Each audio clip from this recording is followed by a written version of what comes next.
guys, welcome back sa channel ko. So samahan niyo ako sa mundo ng gagahang at teknolohiya. At lipunan at gusto kong ibahagi sa inyo ang mga notes at thoughts ko.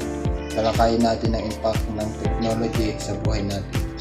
Ang advantage at disadvantage nito at kung paano ito nakakapekto sa lipunan bilang kabuuan. Let's get started. Pag-usapan natin ang produkto ng agaham at teknolohiya. Itong smartphone ay isang portable device ng pinagsasamahan ang mga feature ng phone, computer at camera na nagre-revise ng komunikasyon, access sa informasyon at pag-araw-araw na buhay. Ang bawat produkto ay may mga sariling advantage at disadvantage. Narito ang mga advantage ng smartphone.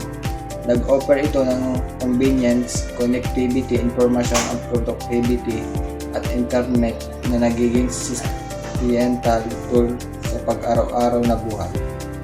Gayunpaman, may mga downside ng smartphone tulad ng addiction, distraction, security risks, social impression, at battery limitation na nakakapekto sa ating well-being the productivity. Ngayon tayo ay nagdi-divide sa positive at negative impact ng smartphone sa ating lipunan.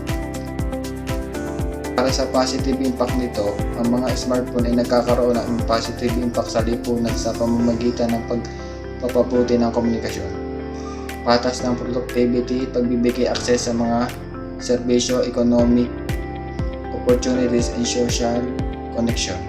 Samantala, negatibong na apekto dito ang lipunan sa pamamagitan ng social isolation, mental health concern, addiction, job displacement, at environment harm.